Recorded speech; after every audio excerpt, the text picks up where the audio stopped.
What's the father's first instinct? Is it compassion? Nope, it's suspicion. His mind immediately goes to, oh, this guy's probably a thief who got what was coming to him, or maybe he's some madman.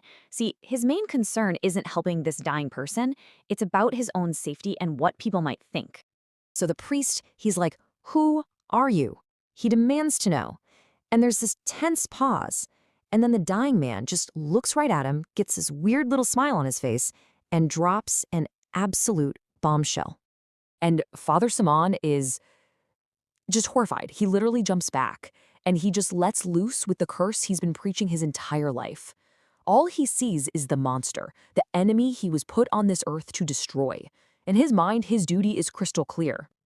But this is where the whole story takes a hard left turn. The devil doesn't beg. He doesn't ask for forgiveness. Instead, he starts laying out this incredibly logical argument for why he needs to live. And it's an argument that's going to shake the priest's entire world to its core. Yeah, he doesn't plead. He just asks a question. But it's a question that cuts right to the heart of the priest's whole reason for being. It forces him to think, wait, what happens after I win? And Satan's answer? It's so pragmatic, it's chilling. He's not talking about some spiritual crisis or a loss of faith. No, he's talking about actual, literal starvation. Okay, let's really break this down. Satan basically lays out a business plan. It's devastatingly simple. Think about it. The priest's whole job is warning people about sin, right? Well, that job only exists because Satan exists. All that money, the gold coins, the best food the villagers bring him, that's all payment for protection. Protection from an enemy. You take away the enemy, and that whole economy just, poof, it's gone. So here's the kicker. Their whole conflict, it's not really spiritual. It's economic. Satan calls it the secret hand that moves money from the believers to the priests. They're not just enemies, they're basically business partners. And their business is fear.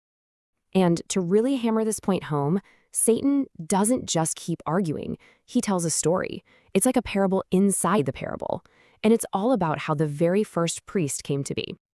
In this story, it just perfectly illustrates his point. So get this. There's this guy, La Wes. He's smart, but super lazy. One day, a lunar eclipse happens, and his whole tribe is freaking out. They think some monster is eating the moon. Now, La Wes knows it's just a natural thing, but he sees his chance. He tells everyone it's a battle against a great evil, and he leads them all in this big prayer to save the moon. And, of course, the moon comes back. Suddenly, he's a hero. He just turned public panic into personal profit, and bam, the first priesthood is born. Not from some holy vision, but from a really clever lie. But